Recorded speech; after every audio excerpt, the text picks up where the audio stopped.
Welcome to Clotheshorse, the podcast that really does love to ride a bike past your house. You'll understand why I said that in a few minutes. And I'm your host, Amanda, and this is episode 129. We're in the midst of a surprise, even to me, mini-series about circularity and how it relates to fashion and really every object in our lives. Don't get me started on how a circular economy could change the world. Okay, I'll definitely be talking about that in the next episode, don't you worry. Today's guest is Jessica, a designer, a pattern maker, an educator, a consultant, and a dreamer. She has so much experience in a variety of different areas of the fashion industry, but the primary focus of our conversation today will be the textile recycling industry. We'll also be talking about all the ways the industry has changed just in the span of our careers, including sample waste and diminished quality. Diminished quality. 1,000 million bummers right there, right? Anyway, we're going to be talking about all that, and we're going to be talking about so much more. When Jessica and I recorded this conversation, I was in the early days of COVID, and I became much sicker a few days later. So I didn't really remember our conversation super well because a few days of fever made everything a blur. It's still kind of a blur. But re-listening to it as I was editing it just made me so happy. So I can't wait for you to meet her. Okay, get ready for an abrupt transition in topic. Here it is. It's happening right now. When I was 27 years old, I met a person that impressed me so much. I couldn't stop thinking about him. And I know as I say that, you're hearing it and you're nodding your head because you've had a similar experience. And for me, it was all consuming. And you know what? I didn't know this at the time completely, but I had an inkling of it. It was a weird time for me emotionally. I see that in retrospect very clearly, but at the time, I only knew it a little bit. It was just 4 years after my partner had died, a mere 4 years after my entire life had turned upside down and changed in every possible way. So my heart, my ability to feel that kind of romantic love and excitement, it just hadn't even come close to feeling anything other than grief for years. I've been going through the motions of working, of being a parent, and making friends, and pretending to be just fine for years. But the entire time, I expected to look down and see a gaping wound in my chest. I hadn't felt good about very much for a very long time. And my friends, I have to tell you, this was an unusual state for me because I was born with a whole lot of romantic notions and a great general lust for life and people. This was different. This person's name was Brian Eastwood. And I'm going to go ahead and just say that full name to all of you because I doubt he will ever listen to Clotheshorse. Although if he is right now, hi Brian. I'm glad you're still posting a lot of cute animal pictures on Instagram. Anyway, you'll never find him on social media. And if you know him, congratulations, you're a very lucky person. Then you probably also know me from Portland, and you already know how obsessed with him I was. And it's important that I use his full name because that's how he's always been filed away in my brain. Never Brian, always Brian Eastwood. So yeah, I was obsessed. I met him at a bar. He was friends with my best friend Raina's boyfriend. He teased me for carrying fruit in my purse. And as we all biked over to his house, he was tossing tiny fireworks along the way, which was both, appalling and also adorable to me. It's hard to explain all of the reasons I liked him. It's not just because he teased me about carrying fruit in my purse, which, when I say it out loud, is kind of a tease-worthy behavior. But yes, there were so many reasons, so many.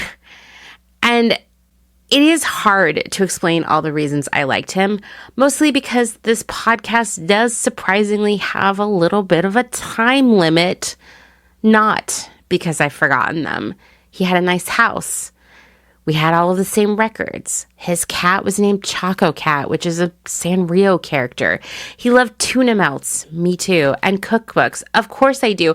See, you're all thinking, okay, I see why you liked him. I mean, he intentionally misspelled items on his own shopping list in the most ridiculous way for his own amusement.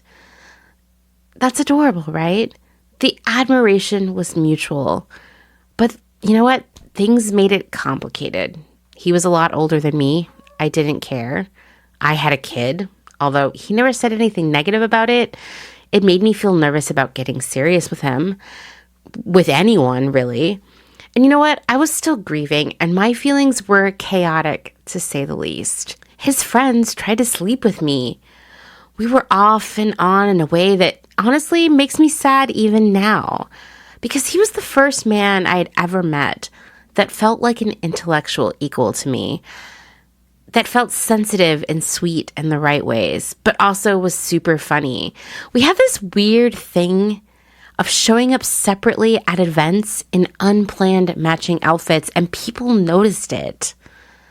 But as I mentioned, things were messy for no reason and all the reasons, and yet I couldn't get him out of my head or my heart.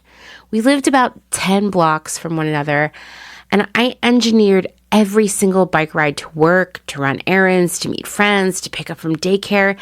Every single bike ride that involved passing through Southeast Portland was mapped by his house. So sometimes I was pedaling past his house 2, 3, 4 times a day. Not because I wanted to see him. I just wanted to see that he still existed. And so he became a part of my life routine. There was so much comfort in all of it.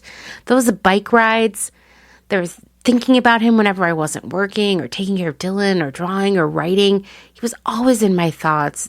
Biking by his house was just second nature. It was just part of what it was to live my life. He was just part of my life. When I moved to the other side of the country and could no longer bike by his house every day, you would think that was the end of it, but instead, we doubled down. We started texting more regularly. I hung out with him every time I was in town. I really wanted to make something happen with him, but I was always too cowardly, too afraid of things going sideways, and maybe too afraid of changing my life. Because were I to pursue that, a lot of things would have to change. This went on for years. My friends, a decade. Every time I would see him or hear about him, for all of those years, my stomach was just filled with butterflies. The longing, I can feel it. I can remember it. It was this feeling that rose up my throat and back through my head and sort of encircled my brain and just squeezed on it. It was excruciating. Even when I was dating someone else who I super was into, or moving to a new city, or just really busy with the act of living life, as happens to all of us, Brian Eastwood was still the fantasy world my brain visited in boring work meetings, on transatlantic flights, when I was in bed with a cold, or driving on the Pennsylvania Turnpike. I can assure you that I was still there mentally long after everyone, even Brian himself, had assumed that I'd moved on. Brian Eastwood was woven into the fabric of my everyday existence. He was part of all of the routines and patterns. After so many years of operating this way, the habit was so deeply ingrained that it no longer felt like a habit. It was just how my life was. It never even occurred to me that it might be unhealthy, probably was, a waste of my time, definitely was. a lot of years right there doing the same thing over and over again, even though maybe it took a different form because I couldn't really live in LA and ride my bike past his house in Portland, right? But then something happened. Something major. Something that all of you already know happened. I met Dustin. He was kind. He loved animals. I don't know why I'm using past tense here. These things are all true. He loved me. He loves me. He was and is my intellectual equal. He felt like family almost instantly. And in so many ways, he is my best friend and my partner in almost everything I do. When Dustin proposed to me, that's a funny and sweet story in itself for another time. The first thing I thought was not, oh my God, planning a wedding is stressful or monogamy is scary. It was, well, I guess Brian Eastwood will never be my boyfriend now. And you know what? That was a weird mental shift to accept because no matter what was going on in my life, that was still happening in my mind every day. This pattern, this mental routine had lived with me for years and years, and now it had to end. I had to reroute my brain's thinking habits, if that makes any sense. I mean, it was conscious work, even though I was really excited about everything else that was happening in my life and super in love with Dustin and in love with my life. It was still hard. It was a big change. It was a scary change. It was accepting a big change. It's not easy to change your habits, whether it's your decade-long crush on someone who shares all of your favorite books or the relationship you have with stuff in your life. Changing your go-to behaviors and thought patterns is both terrifying and pretty excruciating. And furthermore, knowing that you must change, it's scary. I couldn't keep thinking about Brian Eastwood if I wanted to have a good marriage. There was no way I could set myself up for success without changing my behaviors. And this is sad to say, but ultimately for years, I had been letting myself live with this thing that was probably never going to become real. Even when you know you have to do it, change is still really, really hard. And we're all in a place right now where we must accept that larger change in the world is going to involve change in our own patterns and behaviors. Scary, right? And sure, Amazon does have a bigger impact on the planet and its people than we do as individuals, as singular people, but is its impact still larger than all of us working together in unison? No. My friends, we have built Amazon.com, and we can also dismantle it. The same goes for all of the other constructs in our lives that were created by all of us working together at the same time, whether it's fast fashion or shopping at Amazon or a million other constructs that exist in our life right now. Major change will happen if we make a lot of personal changes together that become cultural changes. Let's think about them. No longer shopping when you're sad. When we shop when we're sad and tell other people to shop when they're sad, we just get more people shopping when they're sad. Giving up shopping as a hobby and a social activity. I mean, come on. Think of all the other things we could do together. We could all get really good at playing different instruments or work on our spelling or learn advanced mathematics or grow amazing gardens. I mean, I could go on and on. Imagine if we were all doing that at once, how our society would change. Learning how to mend clothing rather than tossing it out. It sounds like such a simple thing, but wow, it's a big one. Realizing that making better choices will require a bit more time, thought, and effort, and accepting that as the normal timeline for bringing new things into our lives. We're going to skip out on a new iPhone every year. We're going to keep those shoes just a little bit longer. We're going to wear the same dress or suit or whatever. What are you wearing? A jumpsuit, a onesie? I don't care. Whatever it is, you're going to wear it to every wedding and holiday. This is just the beginning of the process, but getting the people around us to make these changes alongside us will have a major impact. I guess what I'm doing right now is giving you and myself a pep talk because the past few weeks have been really, really hard. Just so much sad and bad news all around us. At times, I have felt as if I was living in the worst timeline with COVID as an added bonus. And I wondered how I could escape this timeline. I felt so trapped in a world where I could not make it better. It's hard to keep up the fight for something better when it feels as if everything is collapsing around you. When it seems as if the badness in the world is just so much larger than you could ever be. Bad and tragic don't have to win. They will not win. As long as we're standing together, doing what is right, reaching out to others to help them do what is right, we will see things get better. We cannot give up. We cannot surrender to the comfort of apathy. Isn't being apathetic just like riding your bike by someone's house 3 or 4 times a day just because it feels good? But what does it do? It doesn't make anything better except maybe you get stronger calves.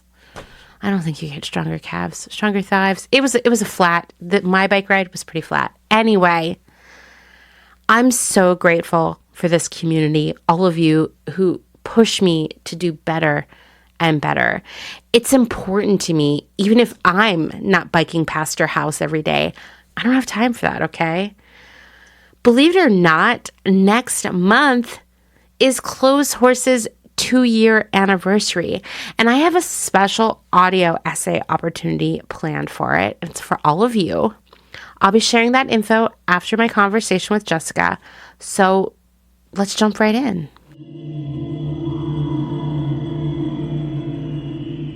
All right, Jessica, why don't you introduce yourself to everyone?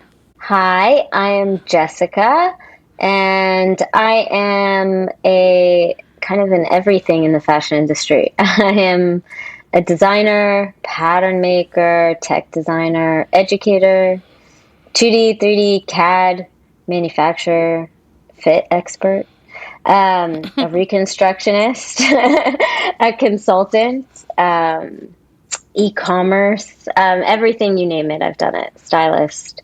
I kind of grew up in this industry. So, and then currently I am working as, I'm back in tech design, but I do work on my own projects under Jessitex. Okay. And it's more independent. So I kind of have I kind of keep it secret, I guess, like when I'm working on stuff, until I launch it. So, but yeah, I mostly do a lot of like reconstruction work as well as, my own stuff on the side, but I work in the industry. Cool. So you reached out to me. Today we're mostly going to talk about the textile recycling system, but I thought we could start by just talking, because you've been in this for a long time, as have I, and I always like to talk to people who've been in the industry for a while about how they've seen it change over their career, because I talk about this a lot on the show. I have seen it change so much.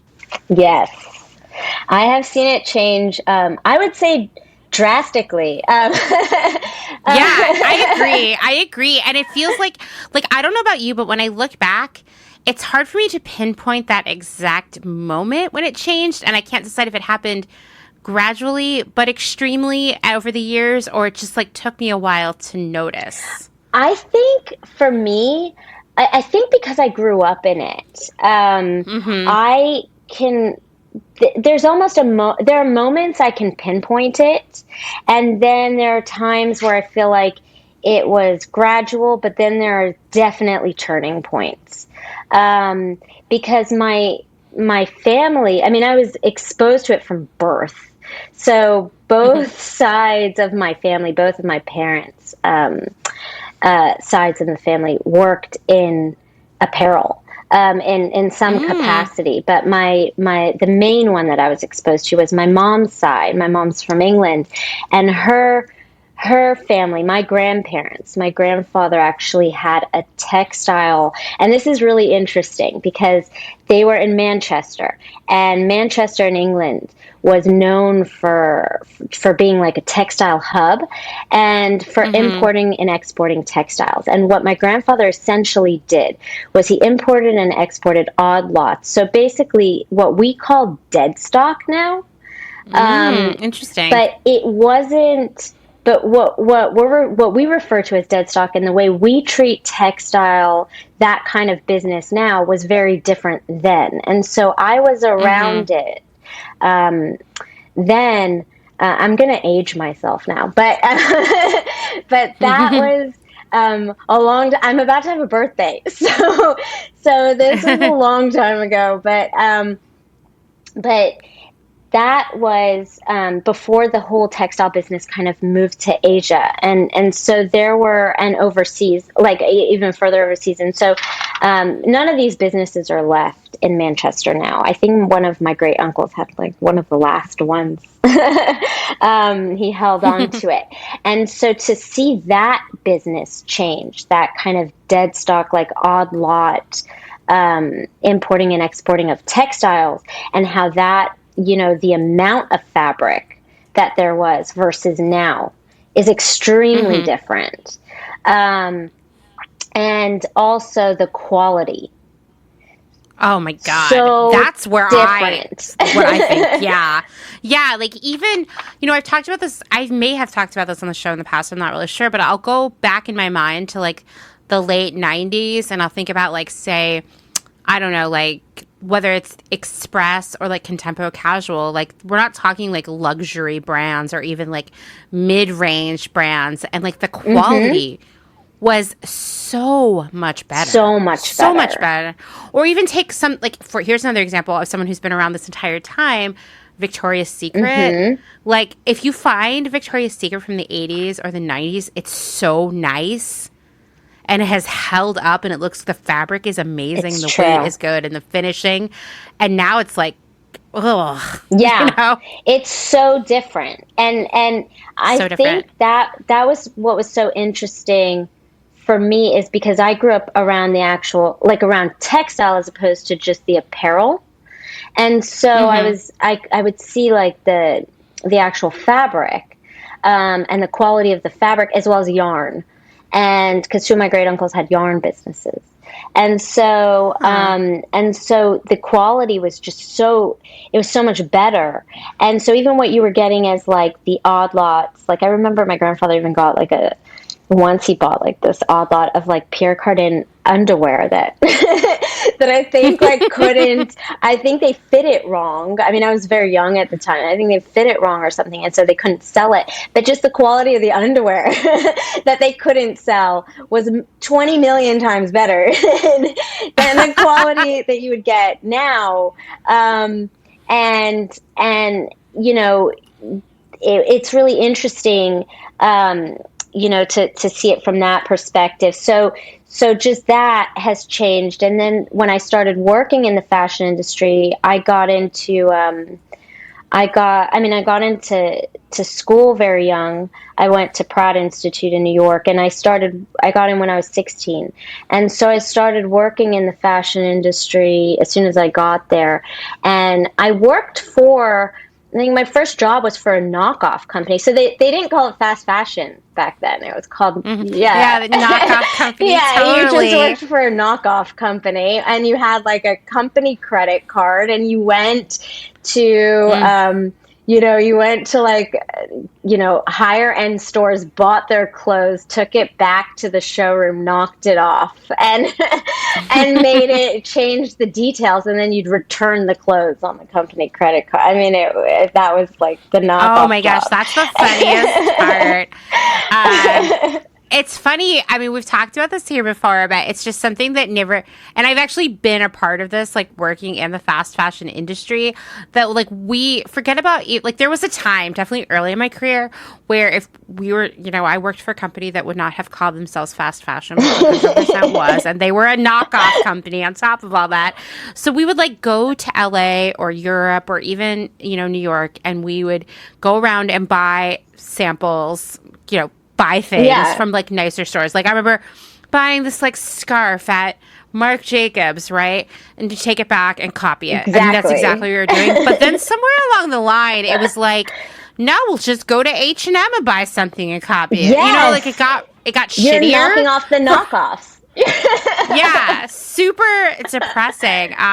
But like that has been like, that culture has just been a part of the DNA of the fashion industry for so long. That's like one thing that didn't change, except that like the clothes got crappier. But it has changed, because it used to be. Because do you remember? I mean, in fashion shows, you used to have. So the knockoff companies, you used to go to fashion shows and you used to sit and you would sketch and you would knock off from the higher end designers. So the lower end companies would knock off from higher end designers. Mm-hmm. And it was just like part of it. Exactly. It was, like, because you have most of America is shopping knockoff. And so that's how you would knock off the higher end.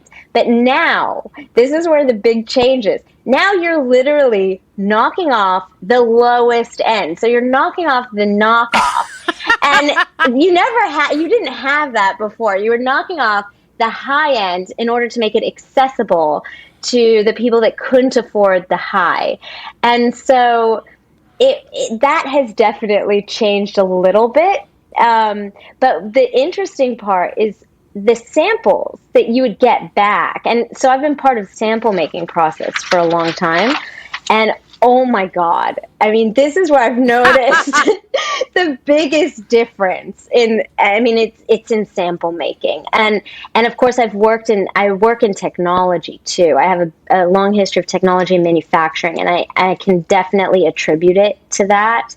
But the samples, remember you had sample sales, and the samples in the sales were so like, they were great. They were the same quality as the clothes you get in the store. They were fine. Like they'd fit well. Mm-hmm. They were desirable for sure. Like the quality was great. The fit was good. Now you cannot remotely sell your samples. I mean, these samples are terrible. I mean, I don't know if I can curse on here, but I was about to say you can. I mean, I would say like I noticed that too. That like even now when brands say they're having a sample sale, I'm like, no, you're having a sale on inventory you couldn't sell. Like, I know those aren't samples. They are not. Because you have whole size runs times 10, It's so scam. I mean, it's just like one scam after another, but it's true. The samples are bad. They're terrible.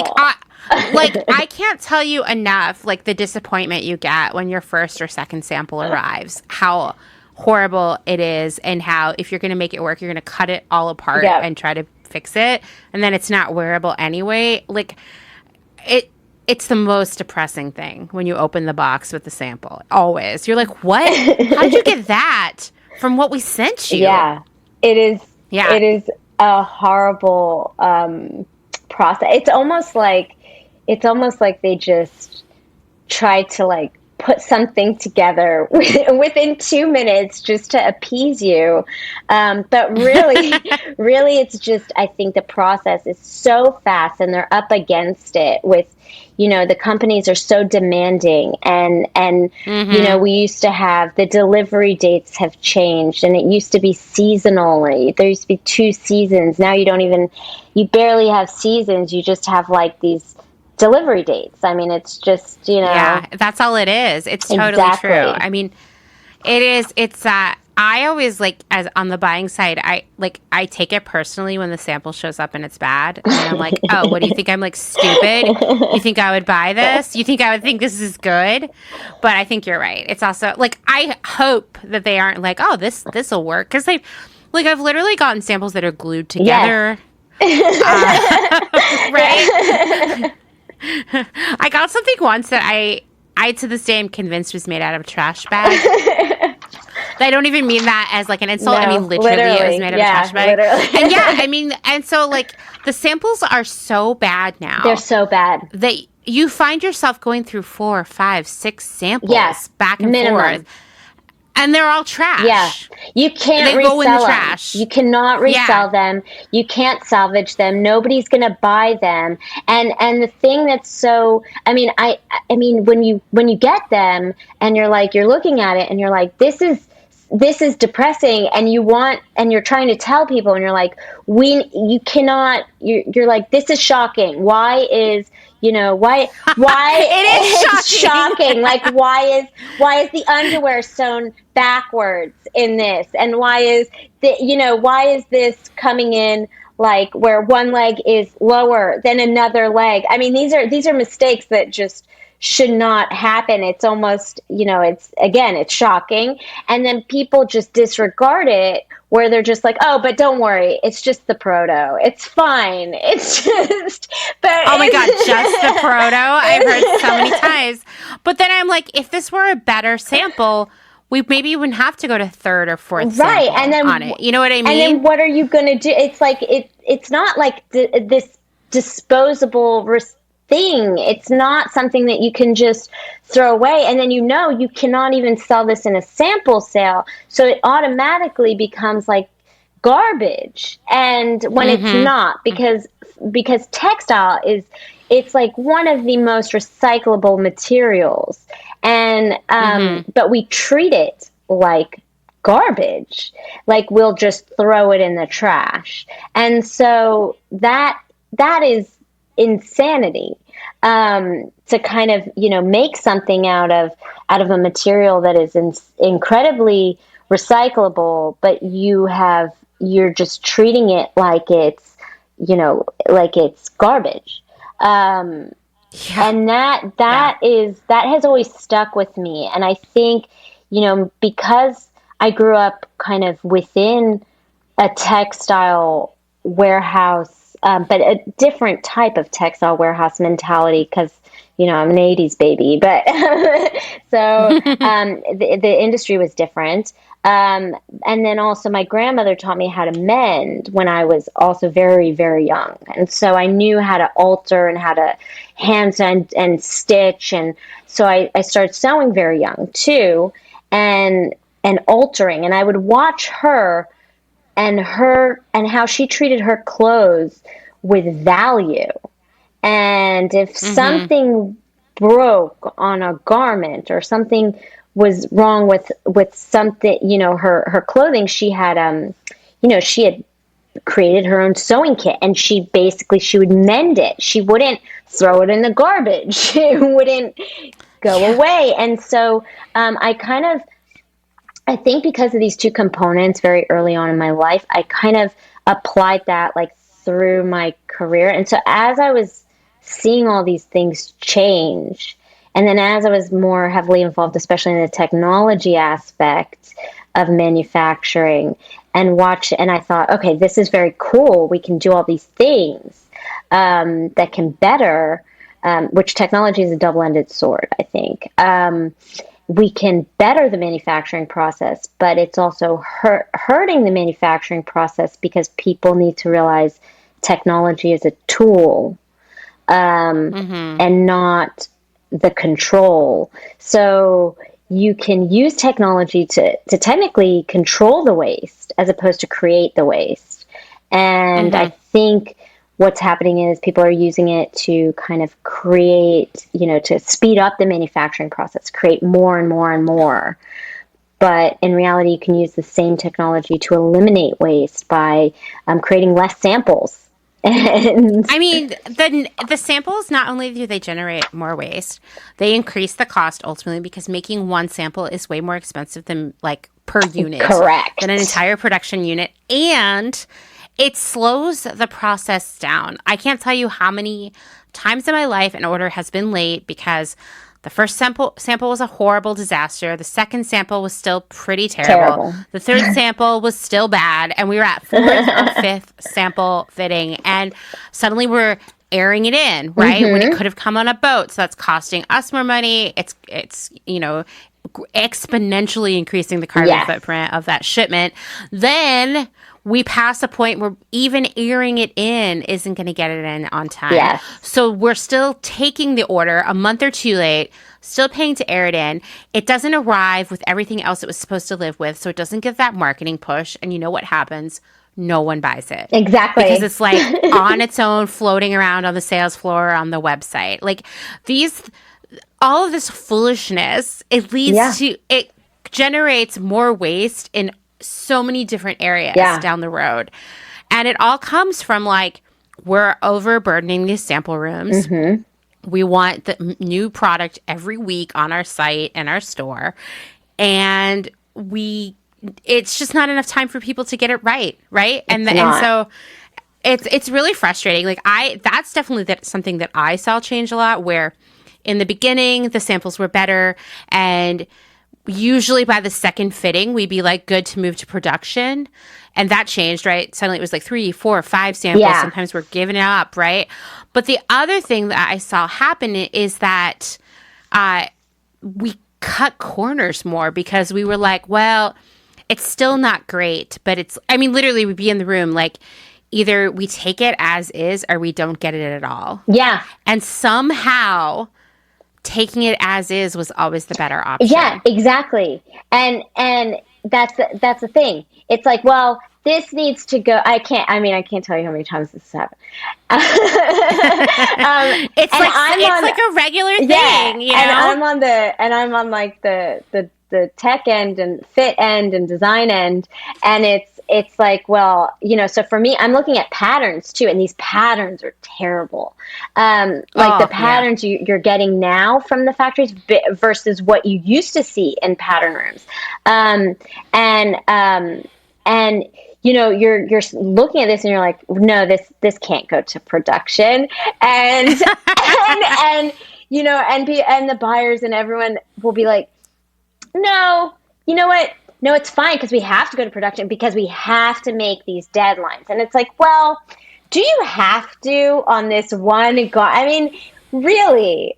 What's going to happen if you don't make this deadline with this one garment? There's not enough clothes out there. Like, you can't. No, it's true. But it is like, I could say, like, you get stuck in this situation where like someone's losing their shit because that was going to be like the hero image on the website, or they were going to send this out for marketing. Exactly. It's so foolish.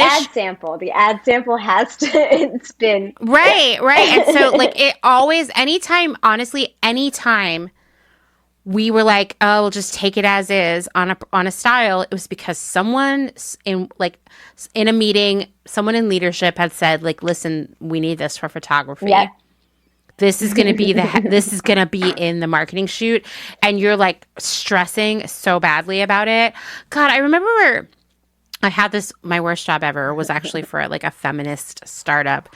And one of the things we made was a lot of suiting, and we did not have the best partner for that suiting. It was a fast fashion brand who just happened to be making suits for us, and suiting is like very skilled.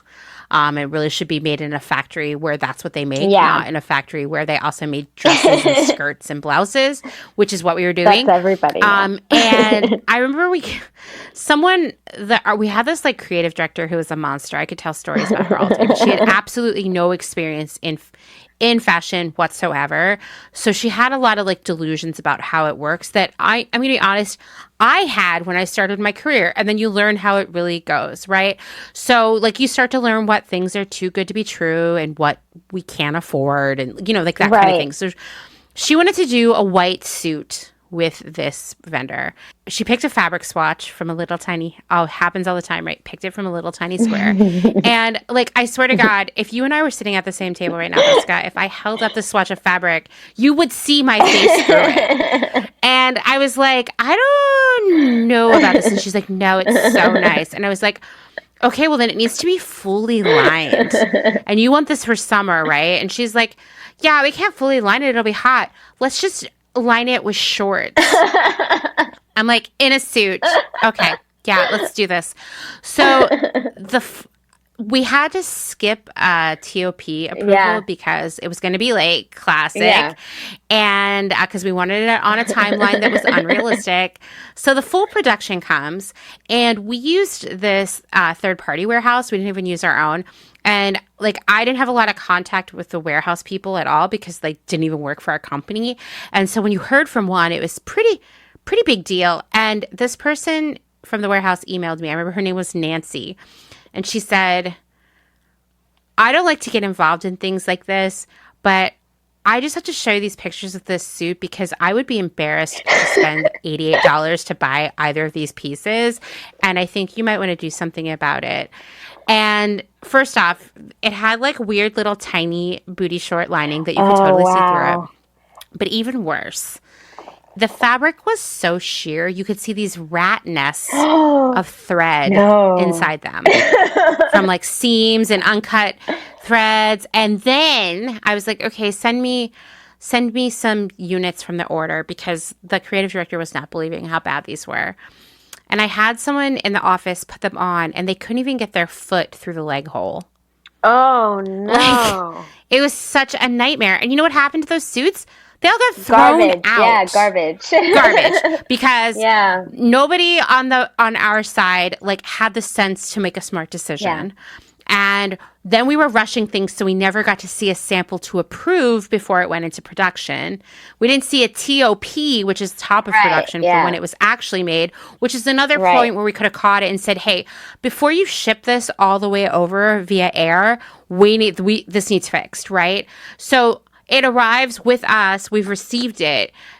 Now the options are to ship it all the way back to China and get it fixed, which is going to be expensive and take a really long time. By the time that happens, remember, this is a white suit.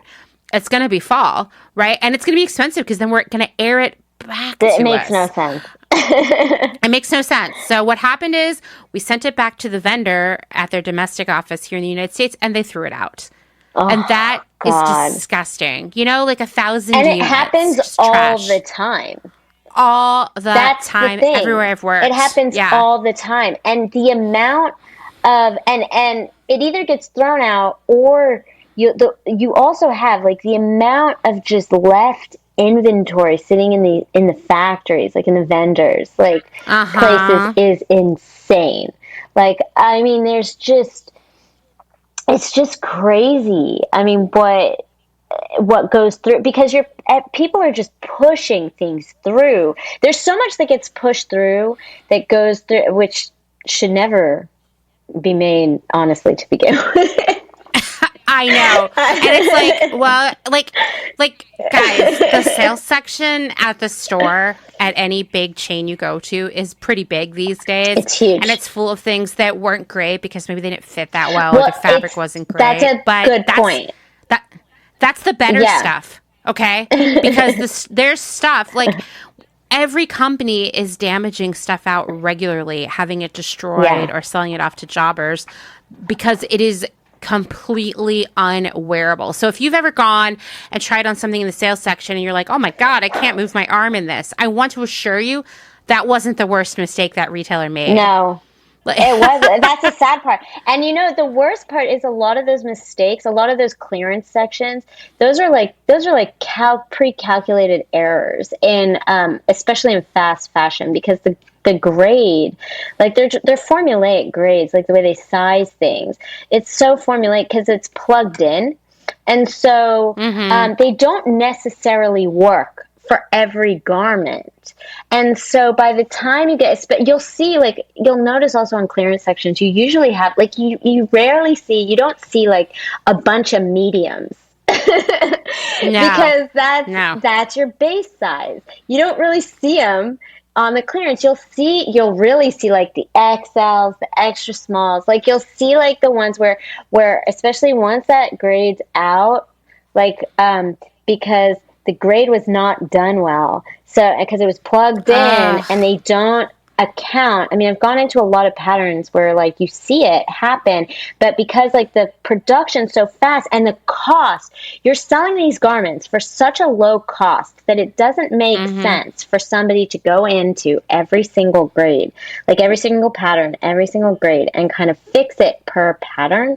And so if it's gonna mess up in the grade, like if that pattern, if that seam is not going to true to the other seam or match the other seam once it grades down or up, which you'll notice like the further out it sizes, if that's not going to do that, is that a good, are you paying enough for that garment? Is that garment worth enough to get somebody to go in and really like, look at that pattern and look at that grade and make sure that's going to be okay? No, you're not, because these garments are coming back with a cost of like $5. So, I mean, what are you're not paying, everyone's trying to get the lowest common denominator on these, on these garments. And so that's why, you're not getting like the most amazing quality. But I think we've been trained now to accept, poor quality, but really low cost. And I think when I say we, I'm bulking in a lot of people because I don't really accept it, but and I know there's a lot of other people that don't want to accept it, but the bulk of people, I think, through marketing and, are conditioned to think quantity over quality now when it comes to apparel. Totally.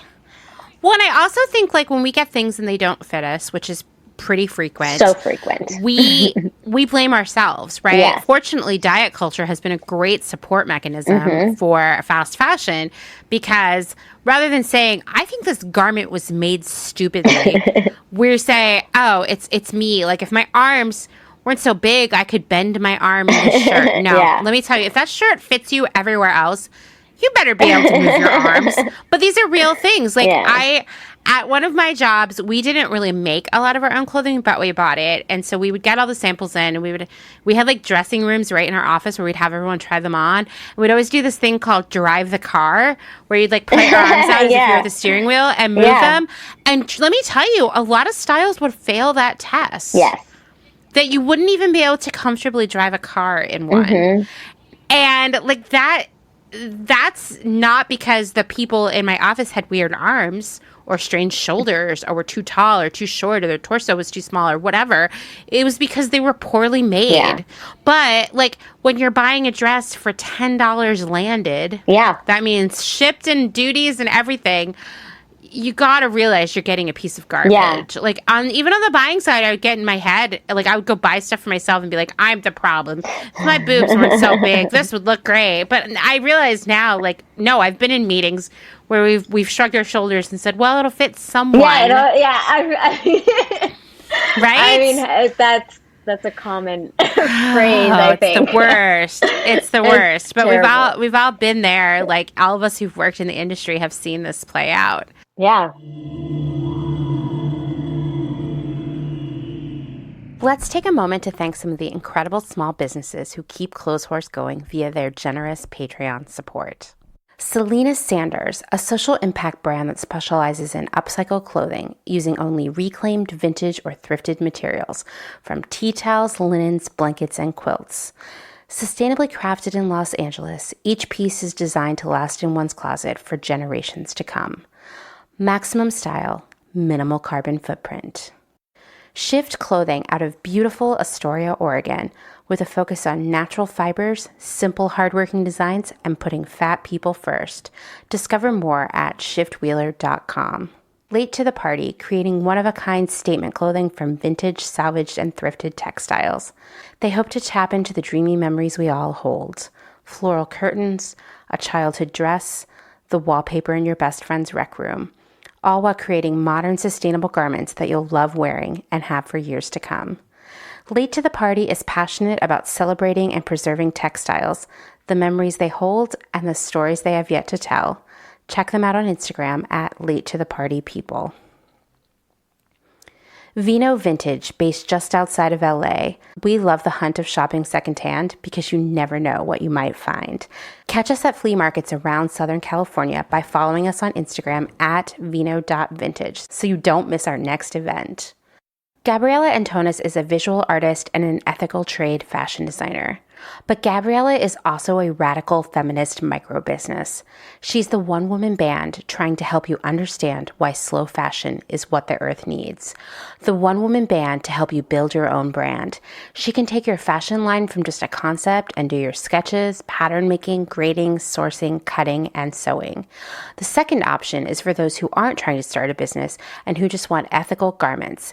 Gabriella Antonis will create custom made-to-measure garments just for you. Her goal is to help one person of any size at a time, including beyond size 40. To inquire about this serendipitous intersectional offering of either concept, DM her on Instagram to book a consultation. Please follow her on Instagram and Twitter at Gabriella Antonis. And that's Gabriella with one L. Gotta get that spelling right. Dylan Page is an online clothing and lifestyle brand based out of St. Louis, Missouri. Our products are chosen with intention for the conscious community.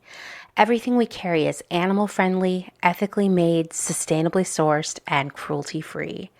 Dylan Page is for those who never stop questioning where something comes from. We know that personal experience dictates what's sustainable for you, and we are here to help guide and support you to make choices that fit your needs.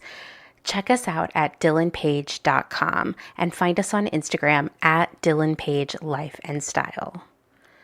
Salt Hats, purveyors of truly sustainable hats, hand-blocked, sewn, and embellished in Detroit, Michigan. Find us on Instagram at Salt Hats.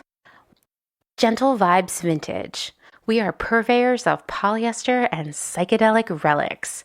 We encourage experimentation and play not only in your wardrobe, but in your home too. We have thousands of killer vintage pieces ready for their next adventure. See them all on Instagram at Gentle Vibes Vintage. Thumbprint is Detroit's only fair trade marketplace, located in the historic Eastern Market. Our small business specializes in products handmade by empowered women in South Africa, making a living wage, creating things they love like hand-painted candles and ceramics. We also carry a curated assortment of sustainable and natural locally made goods. Thumbprint is a great gift destination for both the special people in your life and for yourself. Browse our online store at thumbprintdetroit.com and find us on Instagram at thumbprintdetroit. High Energy Vintage is a fun and funky vintage shop located in Somerville, Massachusetts, just a few minutes away from downtown Boston. They offer a highly curated selection of bright and colorful clothing and accessories from the 1940s to the 1990s for people of all genders. Husband and wife duo Wiley and Jessamy handpick each piece for quality and style, with a focus on pieces that transcend trends and will find a home in your closet for many years to come. In addition to clothing, the shop also features a large selection of vintage vinyl and old school video games. Find them on Instagram at High Energy Vintage, online at highenergyvintage.com, and at markets in and around Boston. So, okay, well, let's transition into, we're here to talk about waste, and we're specifically here to talk about the textile recycling system, which I just want to start. I mean, you're going to tell us this anyway, but it's not what you think it is. It's not, I think even a few years ago, I really believed that textile recycling really existed in a real and large scale way because I would see that phrase out there. I would see it on donation bins. I would see it on trucks. I would read it in industry publications. And in my mind, it was like, okay, the textile recycler picks up all the clothes and other textiles and drives them to a factory. They dump them in one end of the factory. All the stuff happens in between. Steam comes out. Turbines turn. I don't know. It's like Willy Wonka for textile. Right. And what comes out the other end is like a really nice bolt of fabric, right? the fact is that that's just not true. So the term textile recycling system is pretty misleading. So why don't you tell us a little bit more about that? So I got interested in this. I mean, again, I grew up with this like from way back, from when it was, again, before like there was the terms. And I think that's the most misleading part is we have these terms that we've transitioned into marketing phrases. And when you actually define them, like when you define the word conscious, like what does that mean? But we've bastardized it. And when you define, we've ruined so many things. And when you define the word sustainable and recycled and all of these things, what does that actually mean? And I think people just say these words, but they don't actually think about the definitions. And and I think that's where the whole textile recycling, it's so funny. I'm like, oh, wait, we can't see each other, but I'm doing air quotes. But I think totally. I do an awful lot of air quotes, so I get it. All of these things, like it's almost like it reminds me of the time when I stopped saying, when people would be like, what do you do? And I had stopped. There was one point in time I stopped calling myself a fashion designer because I felt like that phrase had been totally mutated. And I was like, no, I don't just, I can't call myself a fashion designer because the meaning has changed and that I do more than that. So I feel like sustainability, it's the same thing. I hate the word sustainable now. And I hate the word conscious because I feel like to be conscious, you have to actually know what you're talking about, and I don't think people do. Well, I mean, they don't make it easy. Like, in the defense of people who don't know, it is because it is intentionally misleading. It is exactly. It's intentionally misleading. And so I have been interested in this from a very young age. I did start working with it actually when I started teaching in it. So that was a big goal of mine, was education. I feel as though you cannot be a consumer, a good sustainable, conscious consumer unless you're educated, right? So so I started teaching reconstruction classes from ages literally 6 years old up through like adult, like all the way. So I've taught every age, and I've been teaching, I taught reconstruction classes and how to kind of, adapt your clothing, mend, all of it. And then I actually started working within, I had opportunities to start working within textile recycling. And this was very interesting to me because it's a very kind of, I would say, I don't want to say secretive, but it's a very kind of closed off environment. And there's different elements to it. You have the warehouses where what you were talking about, when you drop your clothes in a bin, where do they go? Right. When you drop your clothes at Salvation Army or Goodwill, where do they go? And I think a lot of people think, okay, do they stay at Goodwill? Do they just sit at... How many clothes do you think get dropped at Goodwill? A ton. They do not stay at Goodwill. No. They do not... Goodwill cannot accommodate all of those clothes. Salvation Army cannot accommodate all of those clothes. The boxes, a lot of those boxes actually have been taken away from places because people will throw trash in them. Homeless people will throw, and these are actually very factual, real reasons why a lot of these boxes get removed. They will throw just anything in them, and so the boxes collect more than just clothes. Also, you don't know what people are giving away. They will put everything in the bag and oh my God, donate it.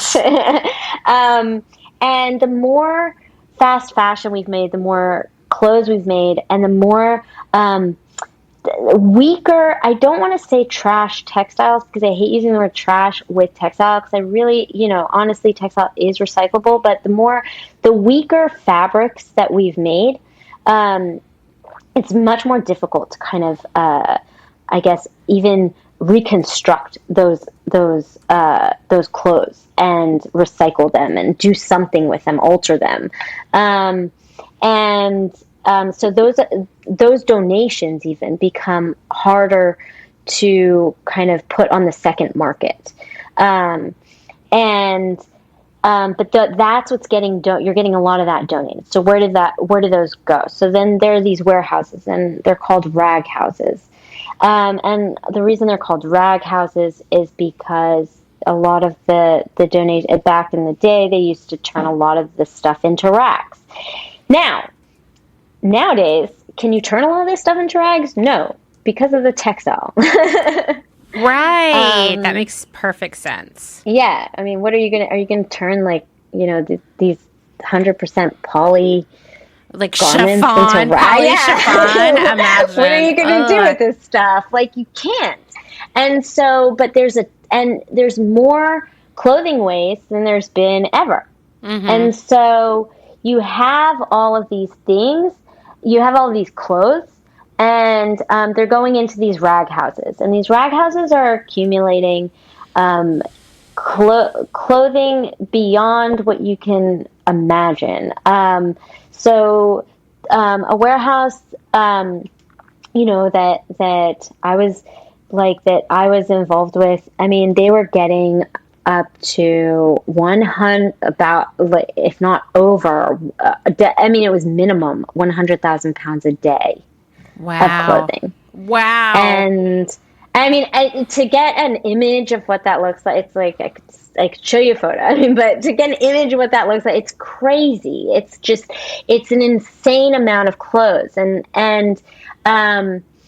this is all waste. I mean, this is all what people don't want. This is all, coming from like Goodwills and, all these different places from all over, personal donation. I mean, everything. This is just what people don't want and or aren't wearing, whatever. And within this has to be sorted. And then there's something called sorting, there's something called grading. And there's a lot of different rag houses. And the rag house business is an interesting one because it's just kind of like the fashion industry. There's a lot of smoke and mirrors. Totally. So, yeah, I mean, it seems like really based on like what I know and conversation you and I have had, that really the textile recycling industry is really more of like a logistics industry. Like they move stuff around. Right. It's a logistics industry and it's a business just like any other business. Right. It's not like some altruistic environmental organization, but it implies it. Like I've seen the bins. Like I remember when we lived in Philly, we would drive across the bridge to go to this Target in New Jersey, and they had those bins that were owned and maintained by a for-profit textile recycling company, and there were all kinds of like copy and about like sustainability or something bullshit and saving the planet, and there was literally like a green drawing of the earth on it. Like it was. They all have that. Right. So it would imply like if you didn't know. You wouldn't know. You'd be like, wow, I just did the greatest thing today. I am like a hero. I took a whole bunch of clothes and put them in that bin in the Target parking lot. I basically saved the earth in one day. Yes. Right? You think you say, exactly. It's just like the PET fabrics where it's like, I saved a dolphin today. I bought some recycled poly. Great. Like, no, that's not the case. You did not save the ocean, and you didn't say, I mean, but there is, the thing is, you can't really blame the consumer because, again, it's not transparent. And it's just like the fashion industry. It's just, there's no transparency.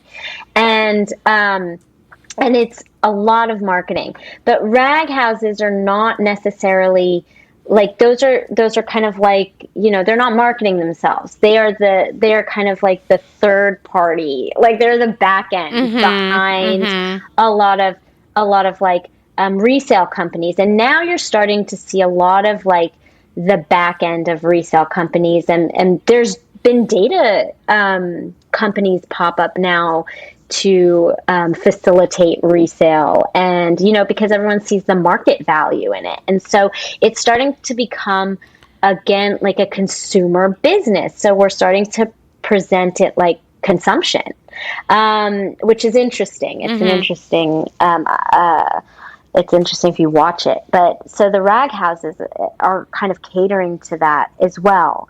And like they're picking up on it.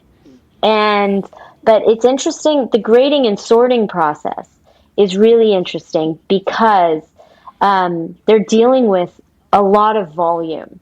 So just like you have inventory in a department store where there's so much inventory and everyone knows that that is not a great problem to have or not a sustainable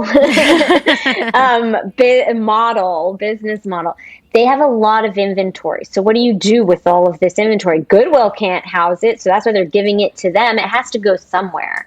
So the rag houses will sell it to other countries. And the way that's done, and they're getting this, they're accumulating these clothes for nothing, for like for cents, like very, I mean, so like they're not paying, they're paying barely anything for these clothes. And it's done by pounds. And then they're selling it by the pound as well, by bales, pounds, to other countries. And the way it gets graded and sorted is, it gets graded and sorted by country. And it gets graded and sorted by country as well as category and quality.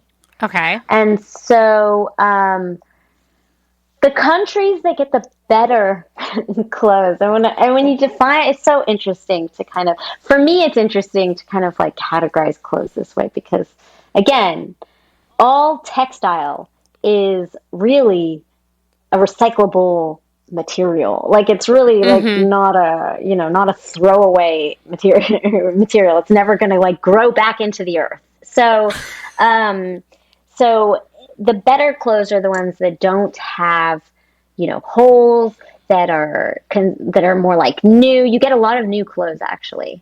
Does not surprise me.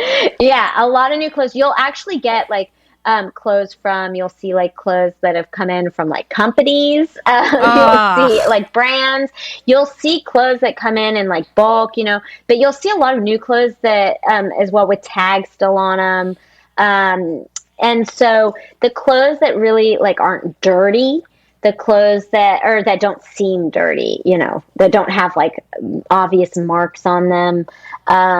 So the cleaner, like less dirty, no holes, those clothes, the ones that seem, like that, those usually get graded and sorted to go to the better countries or the South American countries, like Chile. And, the countries that are, I guess, if you were to rate country, again, I feel terrible. No, I know. I mean, like, real talk. What I know of the grading is that it's, like, really fucked up. And it's racist. And it's xenophobic. And it's bad. It's bad. I mean, I will say, I have... So my daughter is adopted, and I'm gonna, and this is, you're probably like, where's she going with this? My daughter is adopted, and when I did a ton of research when we were adopting, and there was the same system with the adoption process of a child. Yes, people are terrible.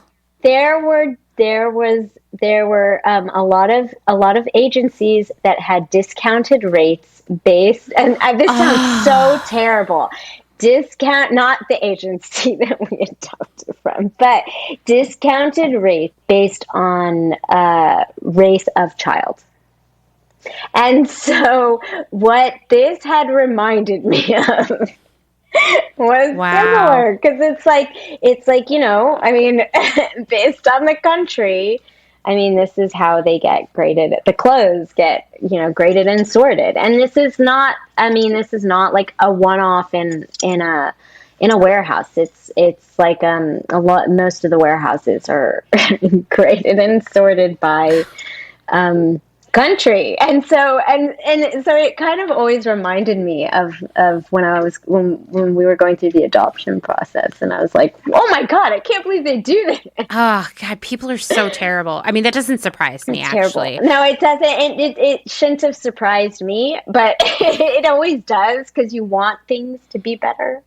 I know. So you were telling me, okay, so like just to recap here, like South America is the more highly rated clothing, right? They get the more highly graded clothes. And then the less good clothes, they go to Africa, right? That's what you were telling me. Yeah, so Africa is like more on that's like the lowest. So I know, and I remember you had, I remember listening to an episode you did too, where you had, I think, an OR organization. Yes, the OR Foundation. Or company. Foundation. Yeah. I was like, what's yeah.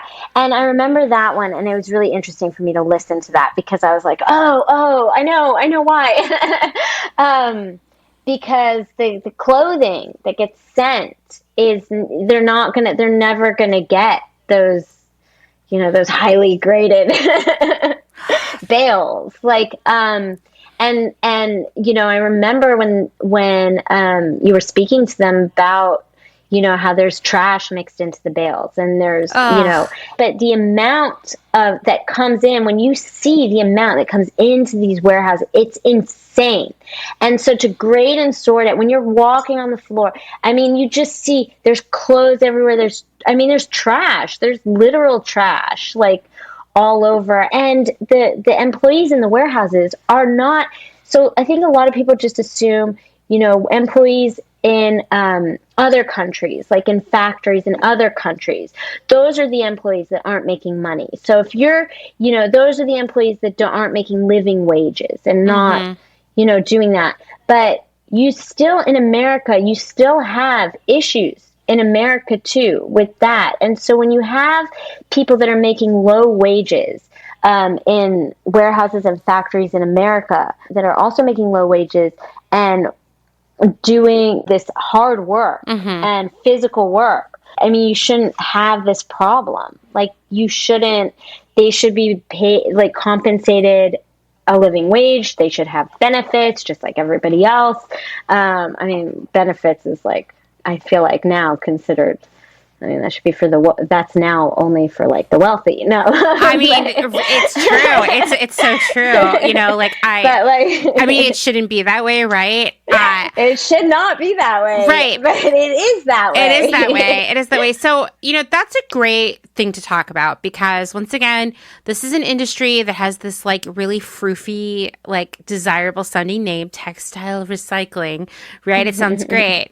And I asked you because I have friends who sell vintage, and some of them source from these rag houses. I know the one that you worked for did not allow this, but, they have resellers licenses, so they can go into these warehouses and pick.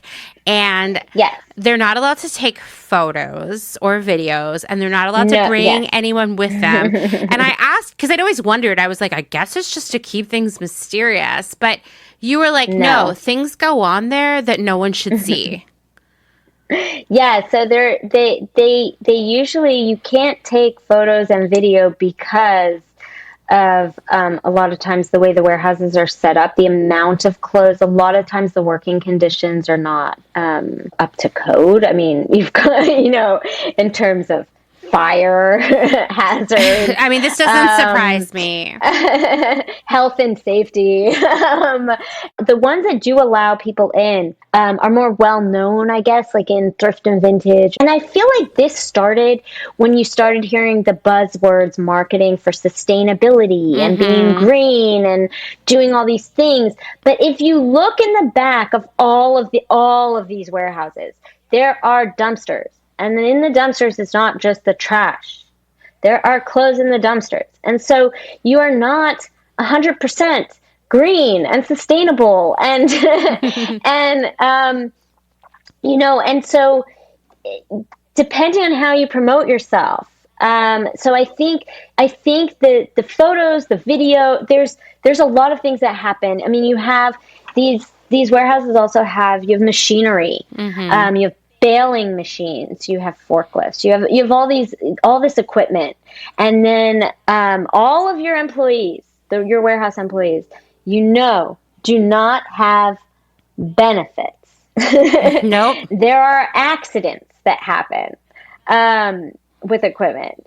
Nobody has benefits. There are things that happen, and none of them are you don't have, they almost work like factories. Like when you go into, factories where you have people working for low wages and, and doing hard work. And you can't take pictures when you go into the factories. It's the same type of reasoning. And in the factories too, same thing. Fire hazards, health and safety concerns, no heat, no air conditioning sometimes. And so the work conditions are not great.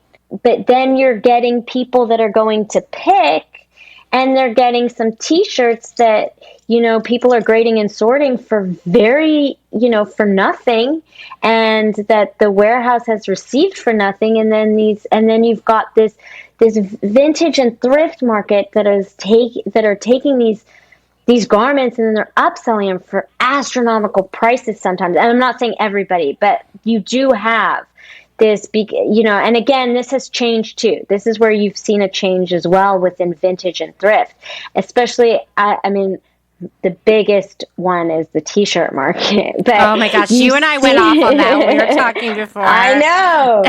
You've seen it change so much, where you'll see t-shirts like they're from the 90s, and God forbid it's from the 90s, but and 90s fashion, because it trends in, you'll see t-shirt from the 90s where just because it's from the 90s, somebody's selling it for $200 and it came from a rag house. And when you think about what's behind that, yeah, just because somebody's sorting and grading it, maybe it's not the factory worker in the fast fashion warehouse who's sewing it, cutting and sewing it for a low wage, but you have somebody, it's the same premise. Right. Somebody is still sorting and grading it for a low wage in not great work conditions. And then this person is now, selling it at, and marketing it like it was received from somewhere where it was created, from something special.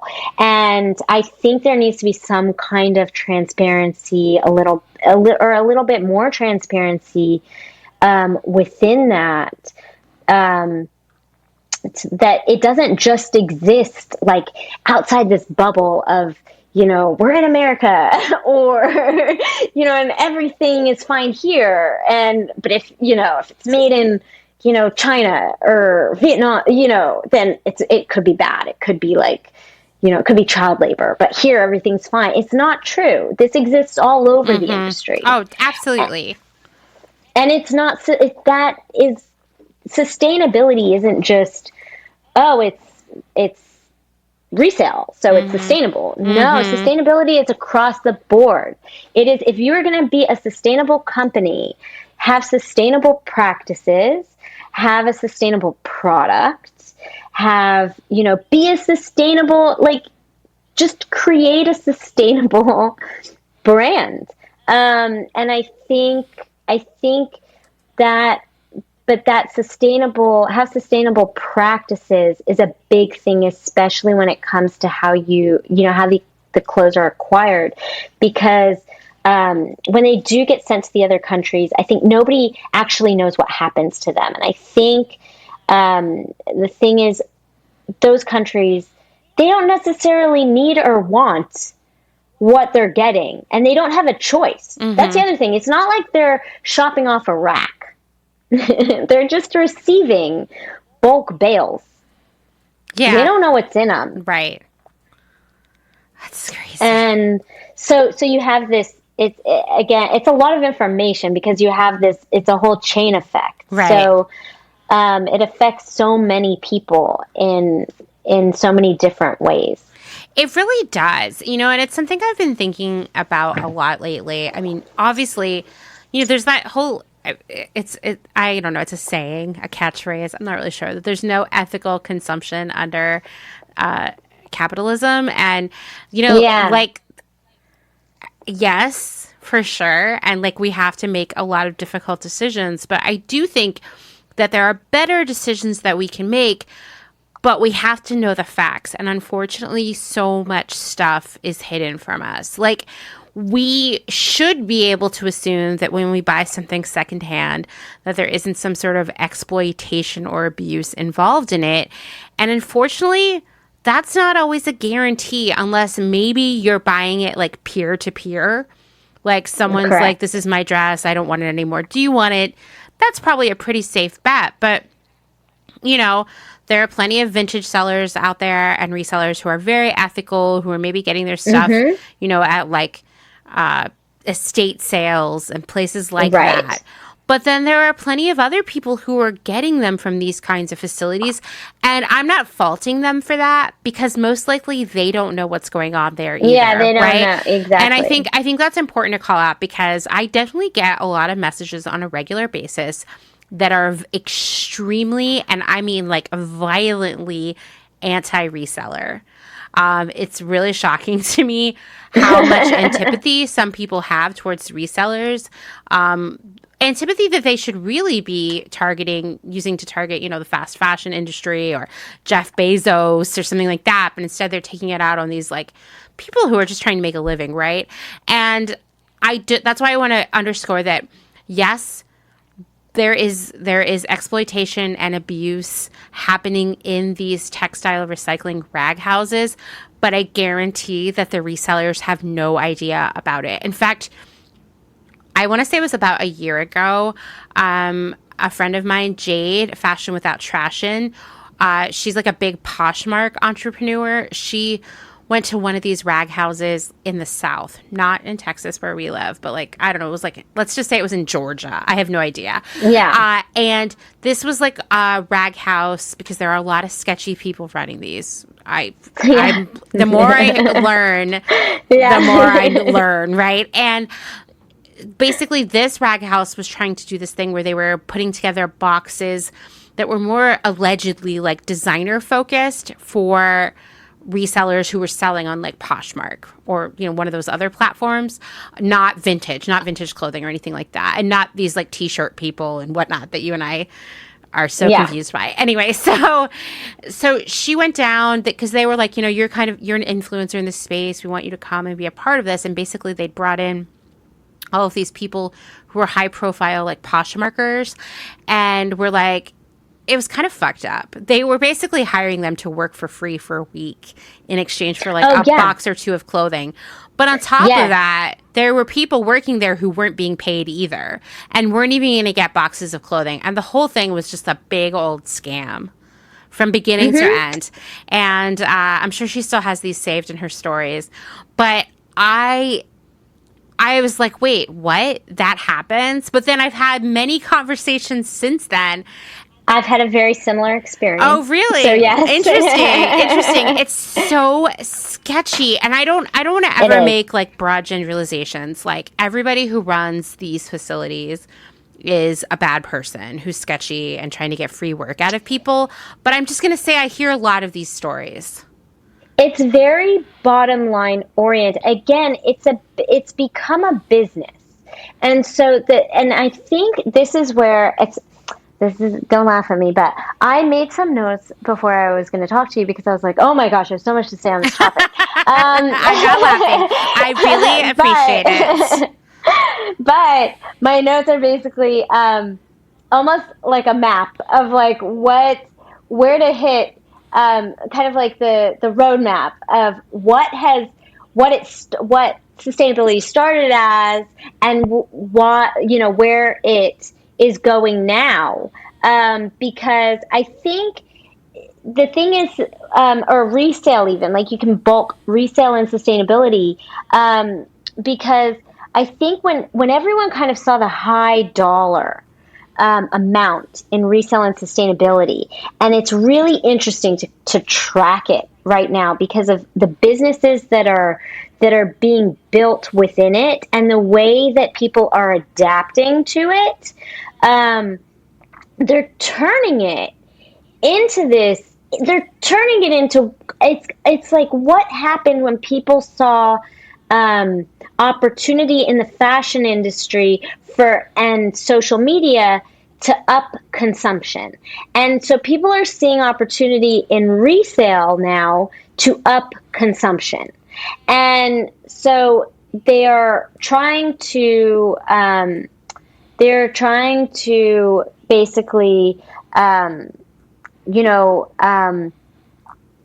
what's the word I'm looking for? But they're trying to capitalize on that by upping the consumption of resale, and they're not doing it in the most, and not everybody, but especially the ones with bigger businesses and platforms are doing it not necessarily in the most ethical ways possible. So it's almost mimicking what happened in fast fashion, but in resale. Totally. And it's interesting to watch. Like, it's terrible, but interesting to see happen because we're basically saying, because the actual root of sustainability is less consumption. Mm-hmm. Oh, absolutely. And I think you touched on something really important there, which is that, listen, we're all looking for an easy fix, unfortunately. Mm-hmm. Like, that's just human nature. Change is really difficult. And I know that many people have said, oh, I'm just going to shop secondhand now, but I'm going to shop just as much as I was when I wasn't. And that's not great either. Is it better? Sure. Fine. Yes, it is better. But is it the best option? Probably not. Because if you're shopping like you were before, but you're shopping online like secondhand all the time, think about all those packages and the packaging materials and stuff just going around via truck and airplane and all these things. Like, it's better, sure, but it's not like... it's not exponentially better, especially when you hear that in some of these cases, there's in this whole different supply chain, there's all of this exploitation occurring. So much. And what you're doing with that is you've got the exploitation, and then you're also devaluing clothing at the same time by over consuming, so you're devaluing the product. And so it's sad because you've got exploited labor. It's like when you hear of exploited labor, but you're still buying this product that is worth like $5. The whole system is so broken because it's like, for what? For something you're going to wear and once and then throw away. If we start putting value back into clothes, then we wouldn't exploit the labor so much because we'd value the labor behind it. Totally. And so I think that and that's where education comes in. I think if there's more education on, what are textiles? What is the fabric that makes these clothes? What is, how should things fit me? How should, so I think a lot of it stems from that. How should things be made? Because I don't think people understand the process, and I don't think they realize that is valuable, and people shouldn't be paid, like under $10 an hour to make your clothes or pick and sort your clothes. Like, they shouldn't. Totally. I mean, and this is happening every day all around the world. Yeah. If you're enjoying this episode, then this is a great time to remind you that my work here at Clotheshorse is made possible by the support of listeners like you, just like NPR, and these great small businesses. Please go give them your support. Blank Cass, or Blanket Coats by Cass, is focused on restoring, renewing, and reviving the history held within vintage and heirloom textiles. By embodying the love, craft, and energy that is original to each vintage textile as I transfer it into a new garment, I hope we can reteach ourselves to care for and mend what we have and make it last. Blank Cass lives on Instagram at @blank_Cass, and a website will be launched soon at blankcass.com. Located in Whistler, Canada, Velvet Underground is a velvet jungle full of vintage and secondhand clothing, plants, a vegan cafe, and lots of rad products from other small sustainable businesses. Our mission is to create a brand and community dedicated to promoting self-expression, as well as educating and inspiring a more sustainable and conscious lifestyle, both for the people and the planet. Find us on Instagram at shop_velvetunderground or online at www.shopvelvetunderground.com. St. Evens is a New York City-based vintage shop that is dedicated to bringing you those special pieces you'll reach for again and again. More than just a store, St. Evens is dedicated to sharing the stories and history behind the garments. 10% of all sales are donated to a different charitable organization each month.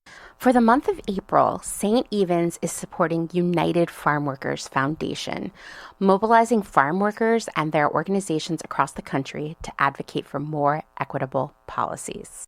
New vintage is released every Thursday at wearstevens.com with previews of new pieces and more, brought to you on Instagram at wear_st.evens. That's Wear St. Evens.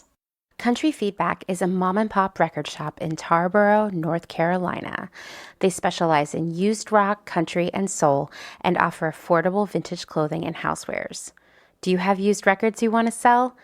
Country Feedback wants to buy them. Find us on Instagram at Country Feedback Vintage and Vinyl, or head down east and visit our brick and mortar. All are welcome at this inclusive and family-friendly record shop in the country. Republica Unicornia Yarns, handmade yarn and notions for the color obsessed, made with love and some swearing in fabulous Atlanta, Georgia by head yarn wench Kathleen.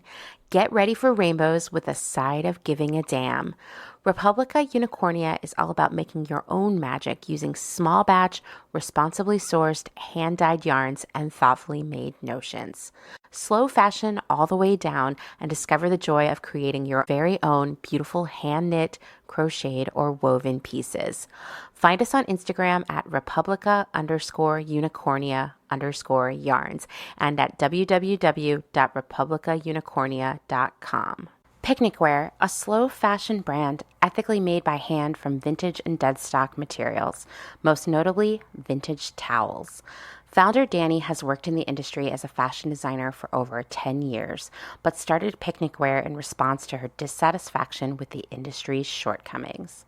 Picnic Wear recently moved to rural North Carolina, where all their sewing and accessories are now designed and cut, but the majority of their sewing is done by skilled garment workers in New York City. Their customers take comfort in knowing that all their sewists are paid well above New York City minimum wage. Picnic Wear offers minimal waste and maximum authenticity. Future vintage over future garbage. Cute Little Ruin is an online shop dedicated to providing quality vintage and secondhand clothing, vinyl, and home items in a wide range of styles and price points. If it's ethical and legal, we try to find a home for it. Vintage style with progressive values. Find us on Instagram at Cute Little Ruin. The Pewter Thimble is a curated secondhand shop based out of Rome, Italy. Owner Desiree Marie Townley has a background in costuming and makeup for dance and opera and focuses on dressing for the character you want to be in the world. Curated collections are dropped in a story sale and always have a specialized theme, like the color palette of Starry Night, the film classic Casablanca, and the children's novel The Secret Garden. Desiree works with local artisans, and pieces are rescued from markets and rehabilitated and resold with worldwide shipping. The Pewter Thimble is a collection of pieces that will have eternal style from the Eternal City. Discover more on Instagram at The Pewter Thimble. I know the United States isn't the only country where these kinds of textile recycling warehouses exist. And that just really speaks to the sheer volume. They're all over the world. It's pretty wild to think. For you to say, like, okay, the place where you worked had 100,000 pounds coming in a week. Is that what you're saying? No, a day. A day. Oh, God. Okay. So a day. That's one place. And I bet even in the city where this warehouse was, there were other warehouses too. Yes. and actually, like, I think the most in the country. So there's tons of them, and they get tons of fabric, and they're all in around like the same places. And when you drive by them too, you just see fabric, like clothing, like spilling out, like everywhere. And again, you have the ones that allow the pickers, and then you have the ones that don't. And the ones that by the way, the ones that get the vintage and the really good stuff. So the ones that get vintage are the Western countries. Oh, makes sense. That's a good question too, because I knew that some of that stuff would even be bailed off and sold domestically. And yes, domestic as well as like the Western countries, and like the more wealthy. Totally. So I worked for a retailer that still exists, and they don't do anything for sustainability. They don't even try to greenwash it very hard, to be honest. One way that they do sort of like present themselves as like being sustainable is that they have always sold some secondhand or upcycled clothing in their stores and on their website. And they themselves buy all of their clothing that they sell, the secondhand clothing they sell from these rag houses by the bale. So it'll be like, I want 5 bales of flannel shirts, right? Like that kind of thing. And a bale is usually 100 pounds. Yeah. So they're getting bales and bales of this. But so it's important to, point out here that the retailer I worked for is not the only one out there doing this. But what they all do have in common is that they will frame these collections of secondhand or upcycled clothing as being ethical and sustainable, as proof of sustainability, right? But ultimately, it's not sustainable if the people who were sorting those clothes, baling them, working in those facilities were not paid a living wage. Perhaps were not even being paid legally because they were, being like victimized via wage theft, possibly because of their immigration status. That happens a lot on the West Coast in the rag houses, and in the South. And there you go, probably everywhere in this country. And so, like, these companies will lean on this, like, but look at our whole collection of like upcycled flannel shirts. That's sustainable. That's us caring. And it's like, is it though? Because it's not. Spoiler, because like if they could sell all this secondhand upcycled stuff, why is the rest of their stuff like shitty $5 dresses where people weren't paid a living wage, or there was like like actual human slavery involved, right? But beyond that, like even this secondhand clothing, because I'm going to tell you, those retailers want those clothes as cheap as possible. So they're also squeezing the rag houses on pricing, which means it has a trickle-down effect to the employees working there. Exactly. And that's the thing. It's all bottom line. It's always been that way. And I think that's the thing with business. Is once it becomes business, once people see, the opportunity to make money with it, the sustainability, that word, again, it's just a word. It becomes a marketing tool. It doesn't become an actual moral value. Right. Yeah, it's totally true. Yeah, it's just a marketing tool, and it becomes, this is what's going to get us more customers. How can we sell more? We just want to sell more. We want to, compete with this person. We want to undercut that person. And we want to sell quantity. And because whenever you're dealing with any place that has a lot of inventory, it's going to be quantity driven. This is why I looked at ThreadUp a lot when I was there. I would always look at ThreadUp's model, and I was like, what, how, what and how, and why. I was telling you that like none of it adds up, because it doesn't. Which I had suspected. I have several friends, including myself, who are really obsessed with like untangling ThreadUp, because we know all of us work in the industry and know what it takes to like sort and photograph and organize, like the logistics of all of this. And it doesn't make sense with the pricing they're offering. and the volume they have coming in. But then I started to realize when you send your clothes to ThreadUp, they pay you like pennies on the dollar. So they're getting your clothes almost for free. Basically, like they pay the shipping. Which is what the rag houses are right, doing. Right. Yeah. And then, they don't even have to sell a lot of your clothing to make some profit off of what you sent, because they're going to pay you so little that most of the cost of launching product and selling it for them is going to be the sorting, the measuring, the copy, the organizing it on the site, the photography, all of that. And when I looked, like ThreadUp keeps this information on lockdown. You can't find anything out there except for all of their kooky greenwashing reports. But I decided one day, like as I want to do, I was going to read all the Glassdoor reviews for ThreadUp, and they were bad. It's a terrible place to work, and it's because the company actually hasn't made any profit yet. They're just bringing in VC funding more and more. The metrics around productivity are extreme, much like we hear about like an Amazon warehouse. Like ThreadUp operates pretty similarly. There's not a lot of opportunity for development and growth. They don't pay very well. It sucks. It sucks. Working at ThreadUp sucks. And it's interesting to me because, they tout sustainability constantly and like how they're saving the planet, but they use fast fashion style tactics to lure people in. Correct. Now and bring them back in. Now, I still am going to tell you, I would rather see you shop at ThreadUp than say shop at Anthropologie, but you have to recognize what's going on under the covers there, and like don't let it give you a license to overconsume. I have ordered something from ThreadUp one time ever. And I get emails from ThreadUp at least once a day, every day, right? To come back. Here's a discount code. They have a lot of the, like, what I consider to be the hallmarks of fast fashion, actually, in terms of, like, behavior, like epic selection and a confusing array of promos and discounts. Like I never exactly understand how much anything is on there, and they are constantly trying to bring you in with new stuff. An abundance of inventory. Yes. Like they're taking a page out of the fast fashion playbook. Exactly. And yes, they, all of their warehouses are here in the United States right now, so they are required to pay a certain minimum wage and whatnot. But much like working in an Amazon warehouse, it's not a great job.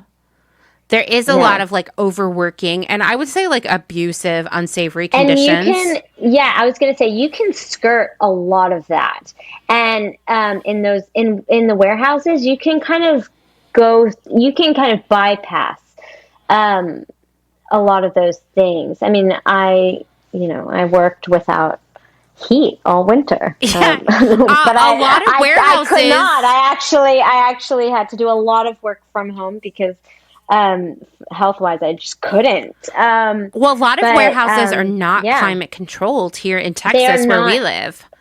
I mean, no, you really honestly, it's ridiculous because you have to be. It was 100 degrees today here in Austin. Exactly. Yeah, and it's May.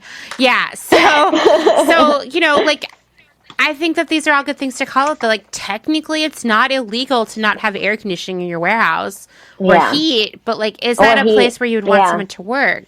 And unfortunately, that's what you're going to see happening in an environment like ThreadUp or any of these other rag houses or larger secondhand companies, because they're in a game that is maximizing profit when there's not a lot of profit to be had in the first place because there's so many logistics involved. Oh, the logistics are a nightmare. Right? I mean, the worst, I think the worst is inventory and washing. Right. And the wash factor, I think a lot of people don't talk about. The washing factor is, I think, the hardest, one of the hardest ones to overcome especially if anyone holding a lot of inventory, very difficult problem to overcome. And as well, like if you're in a second market company. I mean, honestly, if you're just even in a first, because again, the factories now are producing so much that everyone should just be washing everything. But in the second, because you don't know like what is happening with these textiles. But the second market, you do need washing. I mean, if you saw how clothes are coming in, like you need washing. But then if you're trying to be sustainable, how do you do this sustainably? And you've got all these different textiles. I mean, it's not like you can just throw everything in a washer. You've got to figure out the logistics on that. And then you've got, again, if you do not, and this goes back to if you do not provide the right working conditions and climate conditions and building conditions, you will get bug issues. This all sounds really like terrible, but I mean, there was a point. I mean, I got a rash. I mean, there is. You have to provide the right facilities and so the logistical stuff on this is so it's a lot to structure. And and again, because all of these companies, like we were just saying with ThreadUp, all these companies have very limited transparency. And so you don't know their logistics. You don't know how this inventory is being like held, how it's being, packaged, delivered. Like you don't really know. You have no idea. You don't know the washing process. You don't know, you don't know fully. And I think a lot of that was probably the hardest part it's a hard part to navigate, is controlling the inventory. And then like the sanitization, like all of that stuff. And then once it goes to, I don't know, I know, when pickers are allowed into warehouses and stuff, I mean, then a lot of that cost when they resell, they sanitize, like they hopefully, I mean, the ones I know do, but hopefully people are sanitizing and doing something to the clothes when they get them, because if they're getting them in bales or if they're getting them from rag houses, I mean, they need to, but yeah, I mean, a lot of that part of the process, and a lot of the resellers I know, a lot of that is a big, one of the bigger logistical issues that you face. And so when you imagine like warehouses that are basically gigantic thrift stores, it's so hard, and it's crazy. So yeah, I mean, and it's like there are a lot of problems here, right? But like I think where a lot of it begins is kind of like, it almost goes back to the beginning of our conversation and how the industry has changed.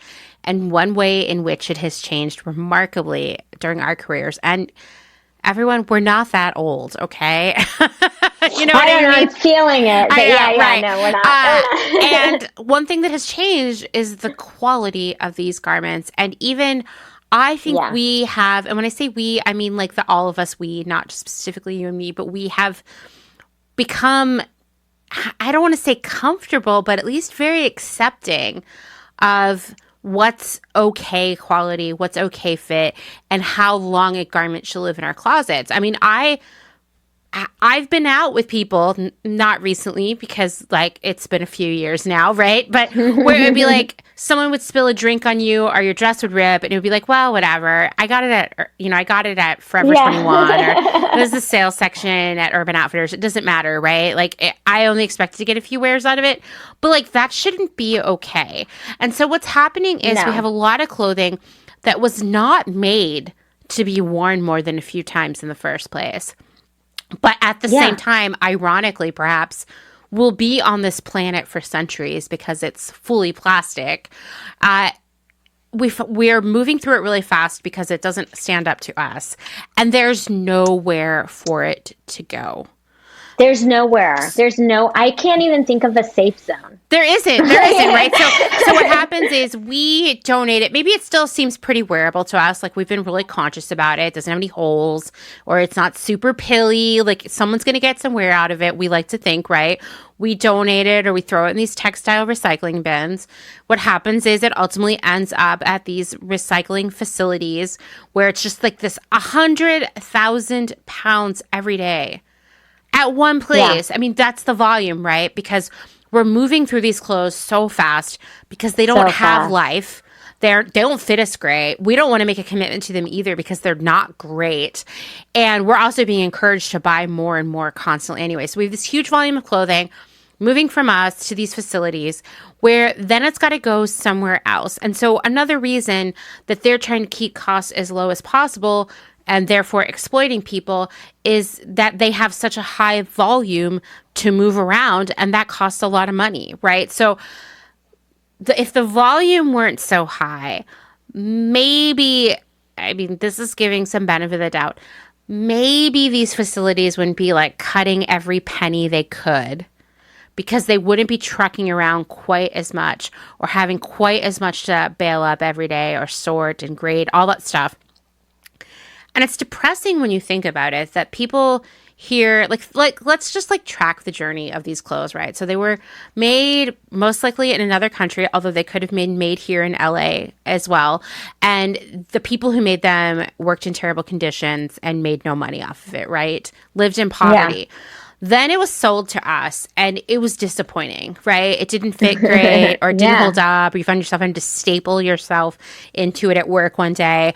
And so you were done with it pretty fast. It barely got anywhere, and so you donated it, and no one bought it at the thrift store, or perhaps, most likely, so much stuff came into the thrift store that day or week. Yeah, it didn't even make it. It just immediately got bailed off and sent off to these facilities, where then people sorted it out and most likely worked in a warehouse where there was no heat or air conditioning.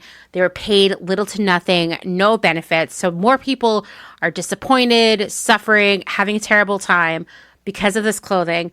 Then it gets shipped overseas. Let's say it was like the bottom grade and it goes to Africa. And we already know that story where it's way more clothes than anyone could need. No one wants it. It ends up like in an open landfill or out in the ocean or God knows where. If it was a slightly higher grade, maybe it'll go to Chile where it'll end up in a pile in the desert. Like, it's so sad. It's so sad. It's so sad. Right? And these are like things... You know, when I started working on Clotheshorse, like there would be days where I was like, I am so distraught about all of this that I hate myself for working in this industry. I hate myself for liking clothes. I don't even want to look at clothes. I'm going to become a nudist. I'm full of rage. Like I just had all the feelings every day. Yeah. And I think that that's a process that we all go through. Like sometimes you just need to hear the bad story and you have to hear the truth that textile recycling isn't what we think it is.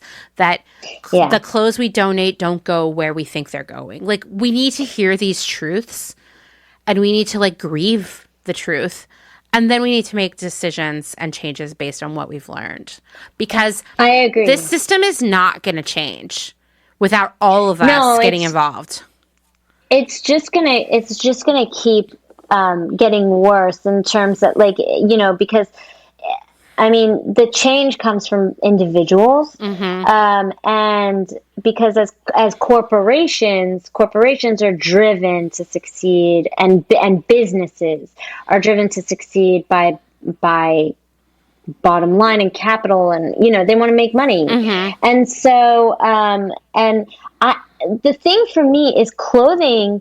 So when I say it's driven by individuals, clothing for me, I think I'm a creative person, I'm a designer, I'm an artist, but I also think my mind also works in a business sense too. So I'm interesting because I think both ways. But for me, clothing is so personal to me. I grew up with it. I grew up in it. Like I grew up within that textiles environment. I grew up learning how to mend and how to sew, and it's been in my life my entire life. It is literally the only thing I have that makes me feel magic. Mm-hmm. And so as much shit as I see in this industry that is depressing and terrible, my mind will always go back to how can I make it magical? Like, how can I do that? Because that's what I saw when I was younger. That's what made me want to do this. And I'll keep wanting to do that. Mm-hmm. And so as much as I've seen it transition to this, like, terrible place. Yeah.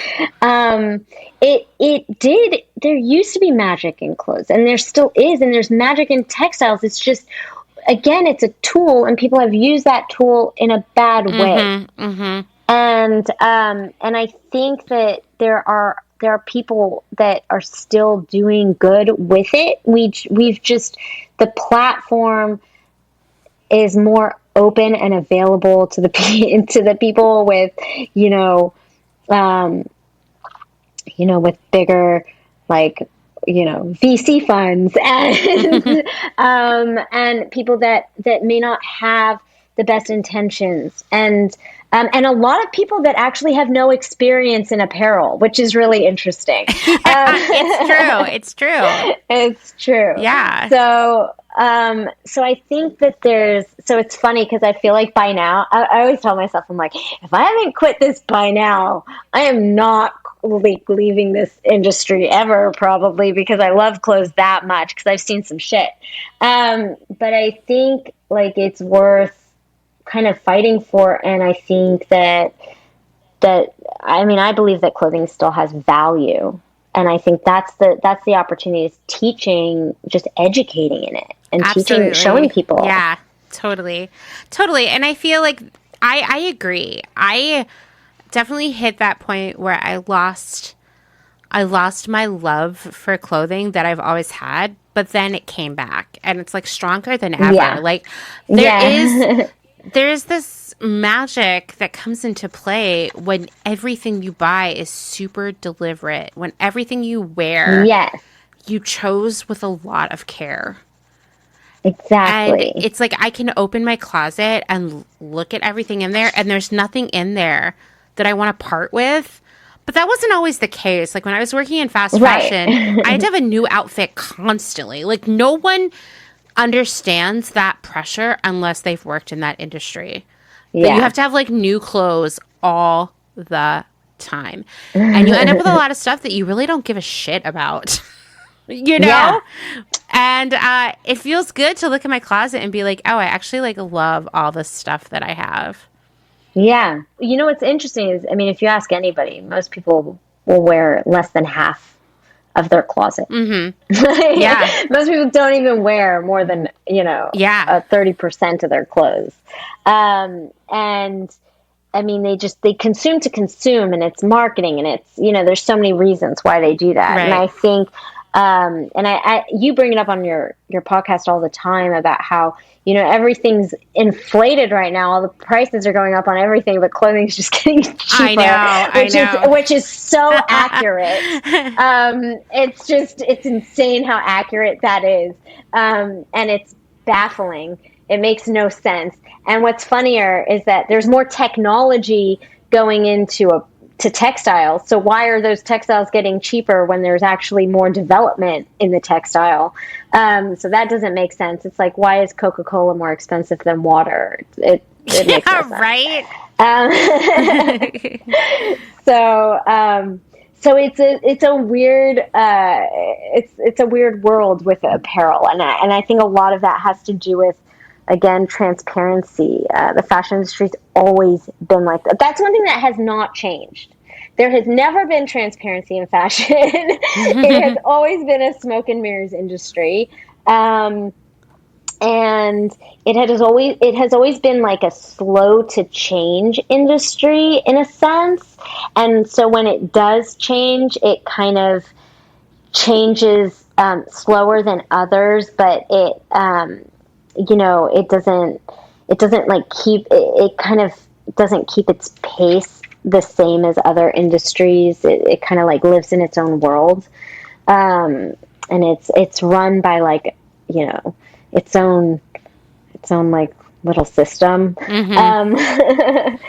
So yeah, but I think there's still, I will always think there's still magic in it. I just think that there's a lot of noise surrounding it right now. Totally. Yeah. And I just think it's like up to all of us to help to cancel out some of that noise. Yeah, and that's kind of, and that's the thing. I think if you get like angry and focus on it and that kind of thing, then you take away, if you're a creative, like you take away from what you could be doing to kind of distract from it. And so I always say, this is the teacher in me now. I'm like, oh, I always think like focus on like what you bring to the table and just get it out there. And then you can kind of supersede it. Because that's what'll kind of squash it. Totally. And like create your own, create an ethical environment around you and manufacture ethically and make something that's quality and value oriented and, and fits well. And then somebody doesn't have to buy, like 500 of the same garment. And and go and kind of go through those channels and educate people on what you're doing. That's like the best thing you can do, is just like show people your process, show people what you're doing. Totally. Oh God, I wish everyone would do that. Then we would know what ThreadUp's up to. I know, seriously. Instead, they're like, here's some more like big statistics. Like, can I just tell you, like everywhere I've worked for the past few years, or every client I've had, just everywhere, wants to talk to me about ThreadUp and like they're like ludicrous like decks they're always sharing about like, this is our sustainability report or the future of resale and all this stuff, and I'm like, oh my God, where do we even start? Do they put those out themselves? Those decks are crazy. Yeah, they do it themselves, but then they do. I mean, listen, the way that the media interacts with fashion and retail gets more ridiculous every year. And like, I feel like every week I find out some other thing about that relationship that like demoralizes me every time. Like, for example, those like 30 under 30 lists that Forbes always publishes. Oh, I hate those. Yeah, people pay to be on that list. Oh, yeah. Right? Like, it's not like you just get chosen because you're doing a great job. You pay a ton of money, and it's sort of like a recurring fee. Yeah. You pay to get coverage, right? Well, like, anytime I'm trying to, like, debunk something that's greenwashing, I have to sift through, like, 20 pages of blog posts and articles that are word-for-word regurgitations of a press release by this brand or that company. And ThreadUp is the same way, where there's this whole, like, web of ThreadUp information out there, but it all comes from ThreadUp. It's none of it is like, no one's doing like any investigative reporting about ThreadUp. They're just taking these dumb reports they put out, which are full of foolishness, and like regurgitating them. So it's like no one's asking like, guys, do you think ThreadUp seems too good to be true? No one's asking that, even though like any of us who work in the industry have worked in any way with secondhand or larger scale logistics that are like single SKU, which is what ThreadUp is, right? Meaning there's one of each thing. Any of us who have had to deal with that are like, oh God, like something doesn't add up, right? Like I worked in rental, which is strangely enough a single SKU business too, because every garment has its own life, right? Like where it goes, who had it, that kind of thing. And it's really expensive to pull it off. It's a totally different way of housing product. It's a totally different way of receiving it and keep track of it. Exactly. We deal with laundry and stuff. And so you need a huge facility and you need a ton of employees.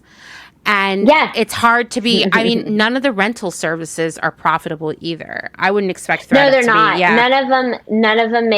None of them make money. It's all VC. It's all like, again, it's smoke and mirrors. Like this is totally. It's all a game. Like I feel like a lot of these like large VC funded companies that are really hypey, like a lot of like Rent the Runway, for example, or a lot of rental brands or ThredUp, or I could go on and on, are kind of like a weird Ponzi scheme or something. Yes, or like an Enron situation where like they've never actually made any profit. And so they're kind of a house of cards, because rather than like the organic way in which someone would grow a business is they would start small, and over time, they would expand. And so profitability would be part of the model from day one. These are companies that say, okay, actually, we need $100 million to get started. We're not going to be profitable for 10 or 20 years. Yes. But in the interim, we're also going to keep growing. And that's when it kind of falls apart, right? Like, I mean, that's what happened with WeWork, you know? It happened with everybody. And, you know, what's really interesting is you see it at the beginning where they're like, it's like, we have an idea and we're young and we're new and we're fresh, and it becomes a trend. And so they just dump money. Mm-hmm. And then there's no, it's just an idea, but there's one thing lacking, which is experience in that industry, or just experience, period.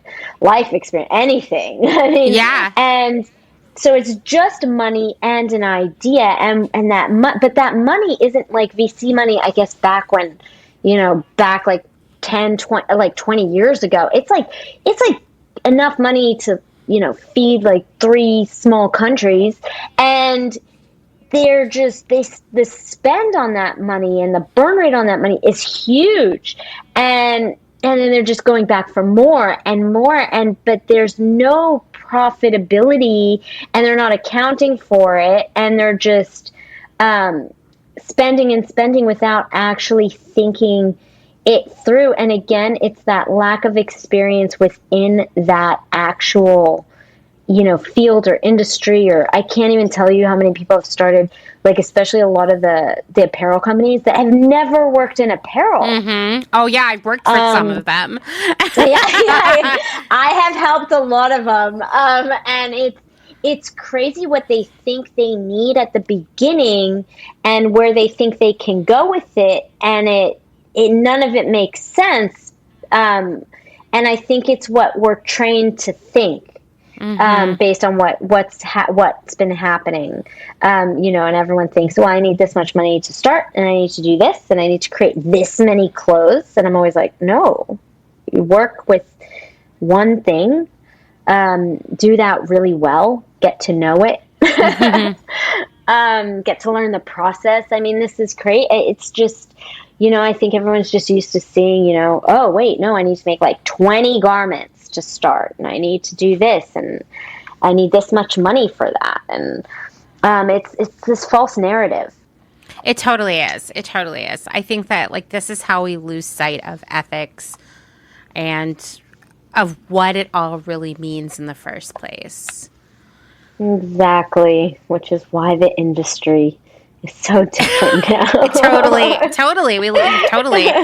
So we've been talking for about 2 hours now, and I do have COVID right now, so I need to go to bed. I could definitely talk all night. So I wanted to know, do you have any final thoughts or wisdom, or like the big takeaway that you want everybody to get from this conversation? I think my biggest takeaway is, again, it just lies with education. I think the best thing you could do is educate, try to get as much. And as you said, it takes a lot of sifting through the bullshit. It's work. It's totally work. It is. Yeah. It's work, but it's worth it. Is. And the best thing you could do for yourself is not just like the Google education, but also, learn to like sew a button, or just like the simple things. If you learn to kind of, if you learn just like basic, take your garment apart, cut a garment apart, see how it was put together, and that'll kind of help you get to know your garments, which will kind of give you an idea of the value of your garments. It'll also show you how some of those garments were really badly put together and how fast they were put together. And it'll give you a better, so there's multiple ways you can educate yourself about your clothes and kind of bring value back into them. And that'll also help educate you on brands and what they're doing. And you'll feel more, I think that helps you take ownership more of your choices, and it helps you kind of control your decision making process, and not leave it up to the brands to kind of make your decisions for you. Totally. And that's kind of my takeaway. I love it. I love it. I think that's great advice. And I think the best thing we can do is, like, whenever we do this sifting, figure out the truth about stuff, tell other people, save them some of the emotional labor of doing that work, and then maybe they can do some of the work for you too. Exactly. And it'll also help you with your fit. Yes. Just FYI. Totally. Totally. It will. All right. Well, thank you so much, Jessica. This was so much fun. Thank you. I want to thank Jessica again for spending 2 hours with me. That's just how it goes sometimes. And you know what? We're going to have her back again to talk more about the wasteful practices happening in the fashion industry right now. Like, I think we could talk for 2 more hours about sample waste alone. You can learn more about Jessica at jessitex.com and on Instagram at jessitex_. I'll share that info in the show notes for you. Okay, one last thing. As I mentioned at the top of this episode, July marks Clotheshorse's 2-year anniversary. I can't believe I've been doing this dang thing for 2 years. It went so fast. I have a special episode planned to commemorate this auspicious occasion. I'm going to share my own path from fast fashion to Clotheshorse, my own journey, if you will. I receive a lot of requests for that, so here you go. And guess what? I want to hear more about your journey too. What made you start to care more about sustainability, particularly in regards to the things you wear? What changes were the most difficult? What were the easiest? How do you think slow fashion could be more accessible to others? And how do you find yourself making changes on a regular basis? Do you have any tips for others? I can't wait to hear from all of you. But you're probably asking, what is an audio essay? It's a recording that you make using your phone or your computer. You email it to me at amanda@clotheshorse.world, and I will edit and mix it and add it to this special episode. I will not accept written essays for this. I recommend that you write it out, then record it. It's okay if you make a mistake while you're recording. Just say that part again and keep talking. I'll edit it out when I put it in the episode. As a person who talks into a microphone every week now, I promise that's the best and least frustrating way for you to go about it.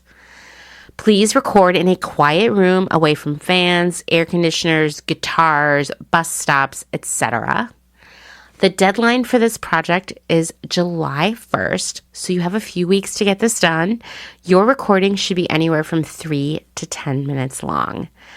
The personal is the political. Remember, that's one of our pillars around here, and I can't wait to hear your stories. And with that, thanks for listening to another episode of Clotheshorse. If you like what you're hearing, please leave a rating and a review on Apple Podcasts. And if you don't like what you're hearing, go listen to something else. Seriously, life is way too short. If you'd like to support my work here on Clotheshorse, you can learn more at patreon.com/clotheshorse-podcast.